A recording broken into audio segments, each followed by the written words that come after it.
عائشہ صدیقہ رضی اللہ تعالی عنہا پوچھتی ہیں کہ اے میرے والد محترم،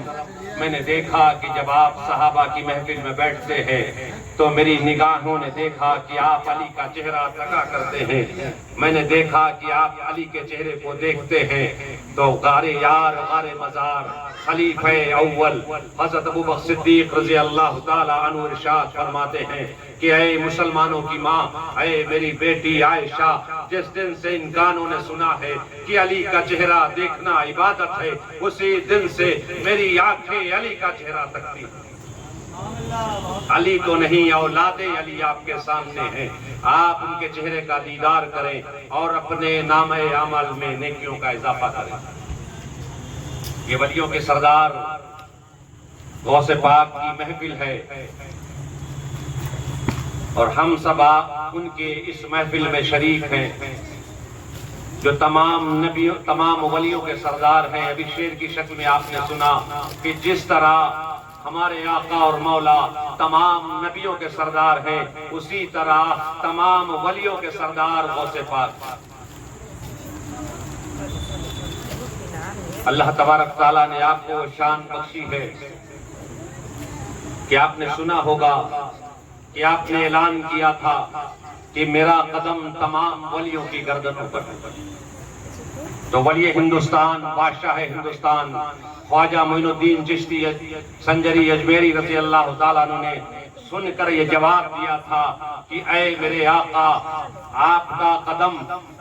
میری گردن پر نہیں بلکہ میرے سر پر بھی ہے اور میری آنکھوں پر بھی ہے۔ اور آپ نے اپنے سر مبارک آپ نے جھکا دیا۔ اس وقت تمام ولیوں نے اپنی گردنوں کو جھکایا۔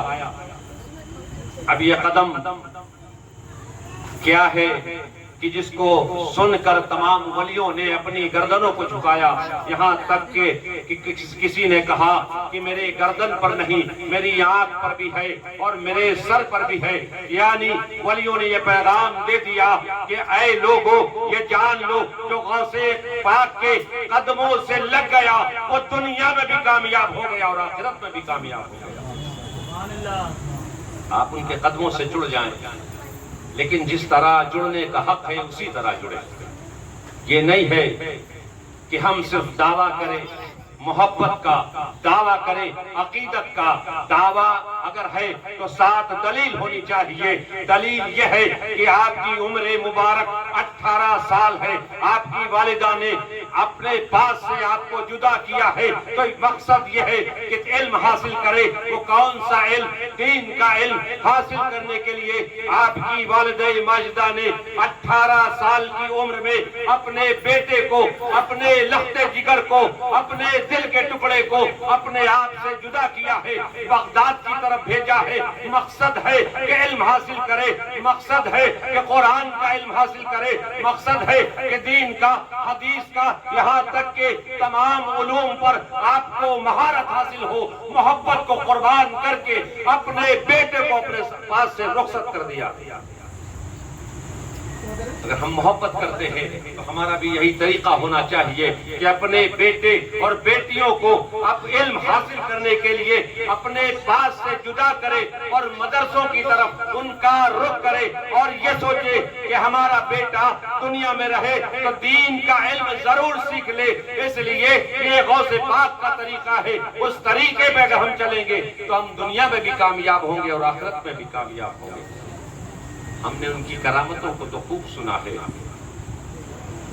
کہ ہم نے یہ سنا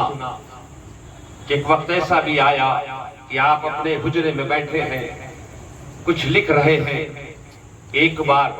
دو بار، تین بار چھت سے مٹی گرتی ہے، چوتھی بار جب مٹی گرتی ہے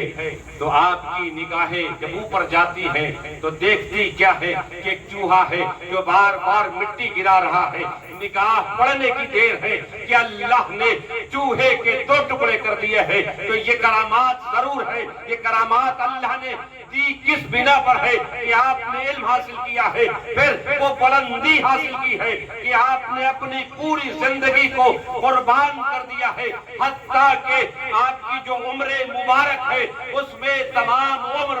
میں آپ نے اللہ کے اس مقدس دین، اللہ کے رسول کے لائے ہوئے اس دین کی خدمت کی ہے اور اپنے آپ کو اس پہ لگا دیا ہے۔ 30 سال تک علم حاصل کرتے رہے ہیں، باقی عمر میں آپ نے دین کا کام کیا ہے، اسلام کا کام کیا ہے، لوگوں کو علم سکھایا ہے، دین کا بھی علم سکھایا ہے اور دنیا کا بھی علم سکھایا ہے، یہاں تک کہ مدرسے کو، جس مدرسے میں آپ پڑھے اس مدرسے کو پھر آپ نے توسیع کی ہے، بڑا کیا ہے، پھر اسے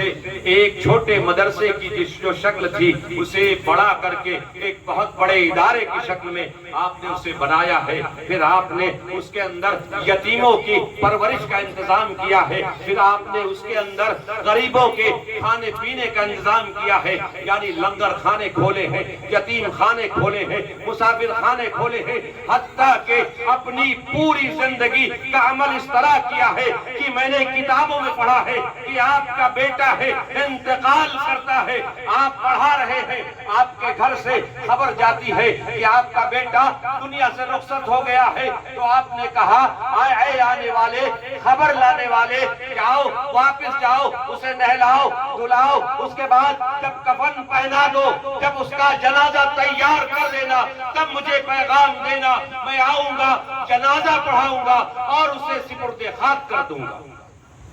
یہاں تک کہ آپ نے اس طرح دین پڑھایا ہے کہ گھر کے اندر بیٹے کا انتقال ہوتا ہے لیکن آپ اپنا وقت اللہ کی راہ میں لگا رہے ہیں، علم سکھانے میں لگا رہے ہیں اور قیامت تک کے مسلمانوں کو پیغام دے رہے ہیں، اے لوگوں اگر تم مجھ سے محبت کرتے ہو تو ایک ہاتھ سے، اگر تم مجھے پکڑے ہوئے ہو تو دوسرے ہاتھ سے علم کو پکڑ لینا، بس وہی میرا دامن ہوگا، وہی تمہاری کامیابی کی ضمانت ہوگی۔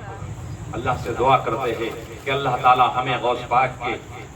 اسوہ حسنہ پر، ان کے قوانین پر، ان کے راستوں پر چلنے کی توفیق عطا فرمائے، ہمیں بھی خوب علم حاصل کرنے کی اور اپنے تمام بچوں اور بچیوں کو علم سیکھنے اور سکھانے کی، گھر والوں کو توفیق عطا فرمائے جو اپنے بچوں کو دین کا بھی علم حاصل کرائیں، دنیا کا بھی علم حاصل کرائیں اور دنیا میں بھی ترقی کریں اور دین کے معاملات میں بھی ترقی کریں۔ وما علینا الا البلاغ، استغفر اللہ ربی من کل ذنب واتوب الیہ۔ دلوں سے درد کے کانٹے نکال دیتا ہے، دلوں سے درد کے کانٹے نکال دیتا ہے، نبی کا ذکر مصیبت کو ٹال دیتا ہے، دلوں سے درد کے کانٹے نکال دیتا ہے، نبی کا ذکر مصیبت کو ٹال دیتا ہے۔ میں قادری ہوں میرا پیر غوث اعظم ہے، میں قادری ہوں میرا پیر غوث اعظم ہے، جو ڈوبی ہوئی کشتی نکال دیتا ہے، جو ڈوبی ہوئی کشتی نکال دیتا ہے۔ اور سرکار غوث پاک کا ذکر ہو ہی گیا ہے تو چراغے چشت شہ اولیاء غریب نواز، چراغے چشت شہ اولیاء غریب نواز، میرے حضور میرے پیشوا غریب نواز، غریب جائیں تو جائیں کدھر غریب نواز، نہیں ہے تم سا کوئی دوسرا غریب نواز، اور سجا ہے پاک پتن اجمیر دہلی کلیر دیواں، سجا ہے پاک پتن اجمیر کلیر دہلی دیواں، ارے کہاں کہاں ہو جلوہ نما غریب نواز، میں پل صراط سے گزروں تو اس طرح گزروں، میں پل صراط سے گزروں تو اس طرح گزروں، ارے ادھر ہوں گنج شکر اور ادھر غریب نواز، ادھر ہوں گنج شکر اور ادھر غریب نواز۔